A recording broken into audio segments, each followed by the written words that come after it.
આજના લેક્ચરમાં આપણે ગિયર્સના ટાઈપ સ્ટડી કરશું.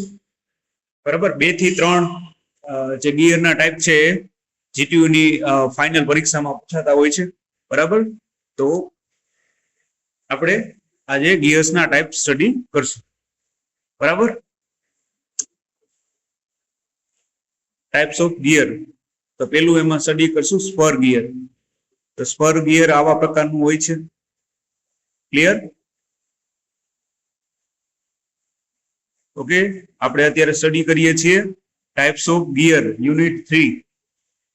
જીટીયુ ની ફાઇનલ પરીક્ષામાં 3 અથવા 4 માર્ક્સમાં પૂછાઈ શકે કોઈ પણ 2 ગિયર્સ. તે સમજાવો સ્પર ગિયર. બરાબર, આપણે ટોટલ 6 પ્રકારના સિલેબસમાં ગિયર છે, એમાંથી કોઈ પણ 2 ગિયર આપણને પરીક્ષામાં જીટીયુ ની ફાઇનલ પરીક્ષામાં પૂછાઈ શકે. બરાબર, તો આ પેલું છે, આપણે સ્ટડી કરીએ સ્પર ગિયર. તો આ પ્રકારનું જે છે સ્પર ગિયર હોય. ક્લિયર? જોઈ લ્યો.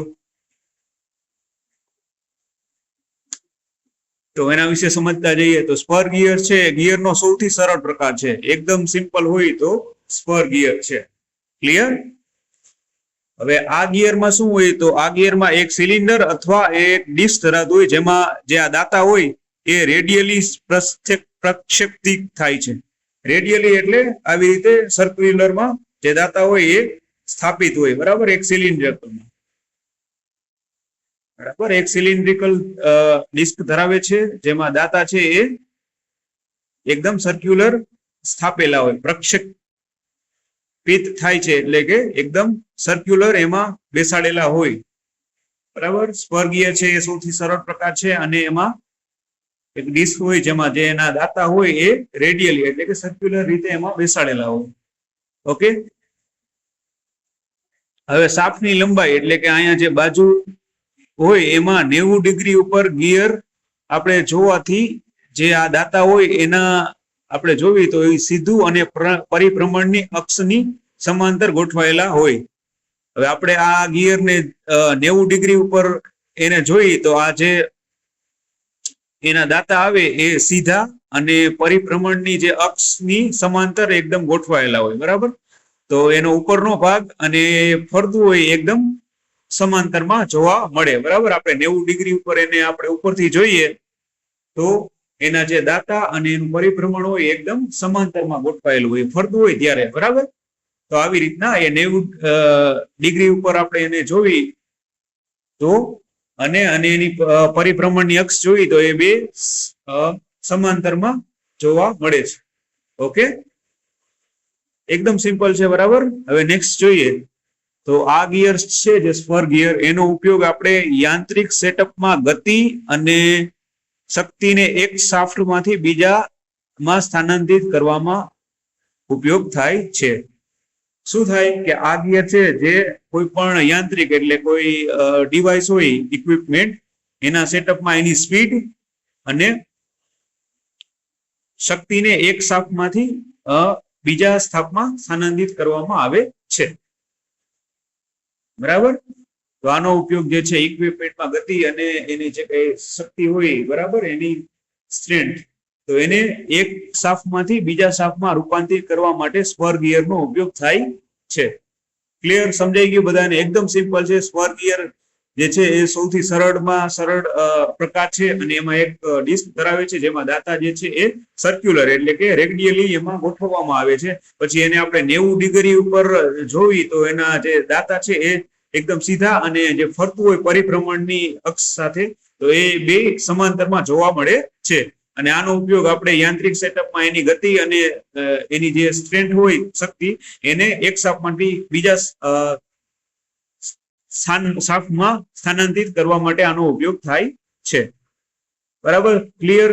સ્પર ગિયર એકદમ જે ગિયરનો સૌથી સરળ પ્રકાર છે, અને એમાં એક સિલિન્ડર અથવા તો ડિસ્ક ધરાવતી હોય જેમાં એના જે દાતા હોય, બરાબર, પીચ જે આપણે ભણ્યું હતું ઇંગ્લિશમાં, તો એ રેડિયલી એટલે કે સર્ક્યુલર એમાં માઉન્ટ કરેલા હોય, બેસાડેલા હોય. બરાબર, પછી શાફ્ટની જે લંબાઈ છે અને એનાથી 90 ડિગ્રી ઉપર આપણે ગિયરને જોવી તો એના જે આ દાતા છે પીચ જેને કહીશું ટૂથ, તો એ એકદમ અક્ષિસને સમાંતર જોવા મળશે આ ફરતું હોય ત્યારે.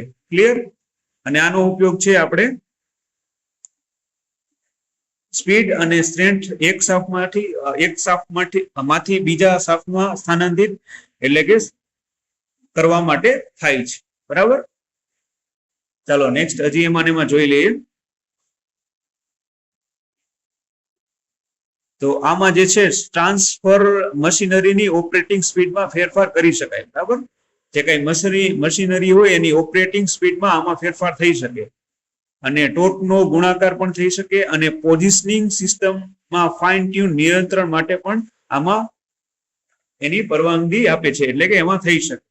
શું થઈ શકે કે મશીનરીની જે ઓપરેટિંગ સ્પીડમાં હોય એમાં ફેરફાર કરી શકાય. બરાબર? અને જે ટોર્કનો આમાં ગુણાકાર કરી શકાય, અને પોઝિશનિંગ સિસ્ટમનું હોય એમાં એને ફાઇન ટ્યુન નિયંત્રણ માટે આમાં એપ્રુવ આપી શકે, એટલે કે પરવાનગી આપે છે. ક્લિયર થઈ ગયું? મશીનરીની ઓપરેટિંગ સ્પીડમાં ફેરફાર થઈ શકે, ટોર્કનો આમાં ગુણાકાર કરી શકાય. બરાબર છે? ક્લિયર? પછી જે સ્પર ગિયરિંગ છે એ સમાંતર શાફ્ટ ગોઠવણી છે. આપણે આગળ પણ જોયું. બરાબર? એકદમ સમાંતર શાફ્ટમાં એને ગોઠવવામાં આવે છે. અને આ ગિયર્સ છે અન્ય ગિયર્સના પ્રકારની તુલનામાં ઘણી ઊંચી કાર્યક્ષમતા ધરાવે છે. સ્પર ગિયર છે આપણે બીજા જે ગિયર ભણશું એની તુલનામાં, એના કમ્પેરિઝનમાં આ જે સ્પર ગિયર છે એ એકદમ એની એફિશિયન્સી એટલે કે કાર્યક્ષમતા છે એ બધા કરતા વધારે છે. એટલે એ બીજા બધા જે ગિયર છે એના કરતા વધુ કાર્યક્ષમ છે. Okay, done. ચાલો હવે આની કાર્યક્ષમતા જોઈએ તો એનો ગિયર રેશિયો છે એ 94 થી 98% સુધી બદલાય છે. બરાબર? એની કાર્યક્ષમતા જે છે નીચા ગિયર રેશિયો હોય તો એમાં 94% થી 98% સુધી બદલાય છે. હવે આ સ્પર ગિયર છે એને મુખ્ય 3 વર્ગોમાં આપણે વર્ગીકૃત કરી શકાય. એક તો એના બાહ્ય દાતા કે જેને આપણે ટૂથ કહીશું. બરાબર? પછી આંતરિક દાતા અને રેક એન્ડ પિનિયન. તો આટલા પ્રકારમાં આપણે એને વિભાજિત એટલે કે ડિવાઈડ કરી શકાય. એક તો એના બાહ્ય દાંત, આંતરિક દાંત અને રેક એન્ડ પિનિયન. ડન? ખ્યાલ પડી ગયો? હવે આના આપણે એડવાન્ટેજીસ એટલે કે ફાયદા જોઈ લઈએ. તો એકદમ કાર્યક્ષમ છે. પછી સીધા દાંત છે એસેમ્બલ કરવા માટે સરળ છે, જે સંરેખિત કરવા માટે સરળ છે. સ્લીપ પેજને કારણે ન્યૂનતમ શક્તિ ગુમાવે છે. બરાબર? તો ફાયદા એકદમ સરળ છે, કે કાર્યક્ષમ છે, અને સીધા દાંત છે એને એસેમ્બલ કરવા એકદમ સરળ છે. બરાબર? અને સ્લીપેજ ને કારણે ન્યૂનતમ શક્તિ ગુમાવે છે. બરાબર? હવે ગેરફાયદા જોઈ લે તો ઊંચી ઝડપે ઘોઘાટનો ઉપયોગ સમાન રીતે થવો જોઈએ, અને અન્ય ગિયર્સ એટલા મજબૂત નથી. તો આના ગેરફાયદા જોઈએ તો અન્ય જે ગિયર છે બરાબર એટલા એ મજબૂત હોતા નથી, અને એકદમ જે છે વધારે ઝડપથી ફરે તો એનો ઘોંઘાટ છે એ બહુ વધી જતો હોય છે. બરાબર? તો આ એના ગેરફાયદા છે. તો આ થઈ ગયું આપણું સ્પર ગિયર. જીટીયુ ની ફાઇનલ પરીક્ષામાં 3 અથવા 4 માર્ક્સમાં પૂછાય કે સમજાવો સ્પર ગિયર. તો આવી રીતે તમારે પહેલા આકૃતિ ડ્રો કરી નાખવાની. ક્લિયર? એકદમ સરળ આકૃતિ છે. પછી એના વિશે આપણે જેટલા પોઈન્ટ સ્ટડી કર્યા એ લખી નાખવાનું. બરાબર? ઇઝીલી તમે એ આકૃતિ ડ્રો કરી નાખો, એનો 1 માર્ક્સ મળી જાય, અને આટલી જે છે પોઈન્ટ લખી નાખો એના 2 માર્ક્સ. એટલે આરામથી આમાં 3 માર્ક્સ અથવા 4 માર્ક્સમાં પૂછ્યું હોય તો તમે આકૃતિ અને એના વિશે લખ્યું હોય એટલે ઇઝીલી તમે 3 અથવા તો 2 માર્ક્સ આરામથી આમાં આવી જાય. બરાબર છે? ક્લિયર? ખાસ આકૃતિ વધુ દોરવાની પ્રેક્ટિસ, અને આકૃતિમાં જ્યારે પણ આકૃતિ વાળા પ્રશ્ન પૂછાય એટલે સૌથી પહેલા તો આકૃતિ જ ડ્રો કરી નાખવાની. બરાબર?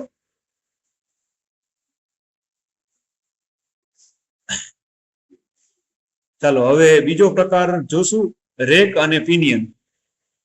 તો આ રેક અને પિનિયન પ્રકારનું ગિયર છે.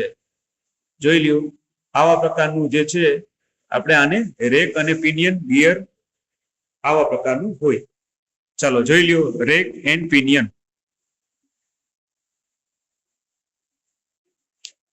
આ જે આપેલી છે એને આપણે રેક કહીશું. બરાબર? એના ઉપર 2 ગિયર મૂકવામાં આવે એટલે રેક અને પિનિયન. જોઈ લો વ્યવસ્થિત, રેક એન્ડ પિનિયન.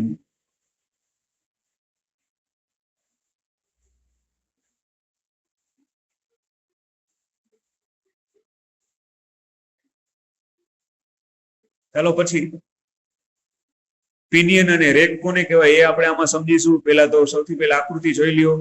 રેક અને પિનિયન ની, ગિયર્સ ની આવી આકૃતિ છે.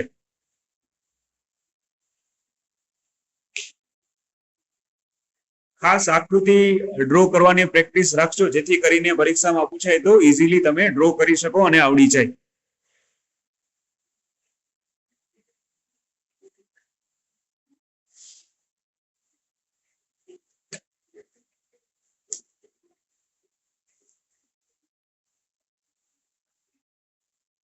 ચાલો હવે આના પોઈન્ટ સમજતા જઈએ.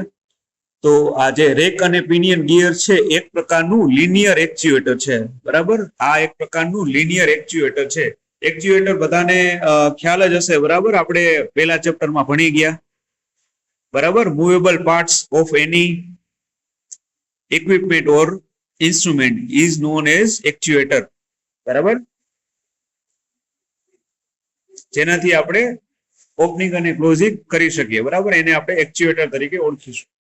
તો રેક અને પિનિયન શું છે? એક પ્રકારનું લિનિયર એક્ચ્યુએટર છે. લિનિયર એટલે બધાને ખબર હશે, આ સીધી લીટી, એને આપણે લિનિયર કહેવાય. તો આ રેક અને પિનિયન છે એક પ્રકારનું લિનિયર એક્ચ્યુએટર છે, જેમાં ગોળાકાર ગિયર એને આપણે પિનિયન કહીશું. પિનિયન એટલે કાંઈ નહીં, ગોળાકાર ગિયર ને આપણે પિનિયન તરીકે ઓળખીશું.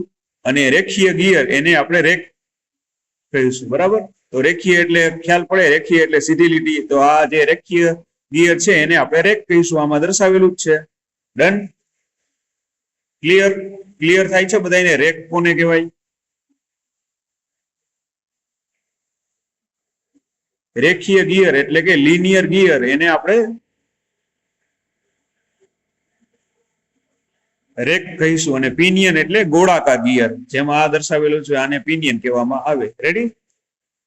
પિનિયન નો મીનિંગ ગોળાકાર ગિયર, રેખીય ગિયર એટલે રેક. બરાબર, સમજાઈ ગયું? What do you mean by rack and pinion? Rack means ગોળાકાર ગિયર અને પિનિયન એટલે ગોળાકાર ગિયર અને રેખીય ગિયર એટલે રેક. તો આ રેક અને પિનિયન છે એ એક પ્રકારનું લિનિયર એક્ચ્યુએટર છે, જેમાં ગોળાકાર ગિયર એટલે કે પિનિયન નો સમાવેશ થાય છે, જે રેખીય ગિયર રેકને જોડે છે, બરાબર. તો જે પિનિયન હોય એ રેકને જોડતું હોય છે. ડન. હવે આ બંને એકી સાથે રોટેશનલ ગતિ કરે ત્યારે રેખીય ગતિમાં રૂપાંતર થાય છે, બરાબર. આ જ્યારે બંને ગિયર એમાં ફરતા હોય તો એ જે સ્પીડ હોય, ગતિ, એ રેખીય એટલે કે લિનિયર સ્પીડમાં કન્વર્ટ થઈ જાય છે. ઓકે, એકી સાથે જ્યારે ફરે ત્યારે રોટેશનલ સ્પીડ હોય એ લિનિયર સ્પીડમાં રૂપાંતર એટલે કે કન્વર્ટ થઈ જાય છે, બરાબર. હવે પિનિયનને ફેરવવાથી રેકને એક લાઇનમાં ચલાવવામાં આવે છે. હવે અહીંયા જે પિનિયનને આપણે ફેરવી તો આ જે રેક છે એને આપણે એક લાઇનમાં ચલાવવામાં આવે છે. હવે એનાથી વિપરીત એટલે અલગ જોઈએ તો રેકને આપણે રેખીય રીતે ખસેડવાથી પિનિયન ફેરવાશે, બરાબર. આ રેકને આપણે હલાવી તો આ ઉપરનું જે પિનિયન છે એ પણ એની સાથે ફરશે. અને રેક અને પિનિયન જે છે બંને સીધા અને હેલિકલ ગિયર રેક અને પિનિયન જે છે બંને સીધા અને હેલિકલ ગિયરનો આમાં ઉપયોગ કરવામાં આવે છે, બરાબર. આનું વર્કિંગ સમજાય છે કે આપણે જે પિનિયનને ફેરવી તો એની સાથે રેક જે છે એ એક લાઇનમાં ચલાવવામાં આવે, કારણ કે એ રેખીય છે, બરાબર. અને એનાથી વિપરીત એટલે કે ઊંધું, તો આપણે રેકને સીધી રીતે ખસેડી તો પિનિયન પણ એની સાથે ફરશે, બરાબર. અને આમાં હેલિકલ ગિયરનો ઉપયોગ કરવામાં આવે છે. ક્લિયર થાય છે? ઓકે. તો રેક અને જે પિનિયન છે એનો ઉપયોગ સામાન્ય રીતે રેખીય એક્ચ્યુએટરના ભાગરૂપે થાય છે, બરાબર. શોર્ટ અને સિમ્પલ આવી રીતના લખી નાખવાનું. રેક અને પિનિયન સંયોજનોનો ઉપયોગ, એટલે સંયોજનો ન લખો તો ચાલે. તો રેક અને પિનિયનનો ઉપયોગ સામાન્ય રીતે રેખીય એક્ચ્યુએટરના ભાગરૂપે થાય છે, જ્યાં હાથ દ્વારા અથવા તો મોટર દ્વારા જે છે શાફ્ટનું પરિભ્રમણ રેખીય ગતિમાં રૂપાંતર થાય છે. બરાબર. કઈ રીતે એને આપણે એને હાથ દ્વારા પણ મૂવ કરાવી શકીએ અને મોટર દ્વારા પણ એના જે શાફ્ટ હોય એનું આપણે રેખીય ગતિમાં રૂપાંતર કરી શકીએ. એટલે કે પરિભ્રમણ ગોળ ગોળ ફરતું હોય તો એને સીધી લાઈનમાં આપણે એને ફેરવી શકીએ. આ થઈ ગયું આપણું રેક એન્ડ પિનિયન. તો જીટીયુ ની ફાઇનલ પરીક્ષામાં પૂછાય 3 અથવા 4 માર્ક્સમાં કે સમજાવો સ્પર ગિયર અને રેક અને પિનિયન ગિયર. તો તમારે પહેલા આકૃતિ ડ્રો કરી નાખવાની અને એના વિશે લખી નાખવાનું. Ready? Clear? Rack and pinion and spur gear. Okay, તો આજના લેક્ચરમાં આટલું રાખીએ. નેક્સ્ટ લેક્ચરમાં બીજા ટાઈપ સ્ટડી કરશું.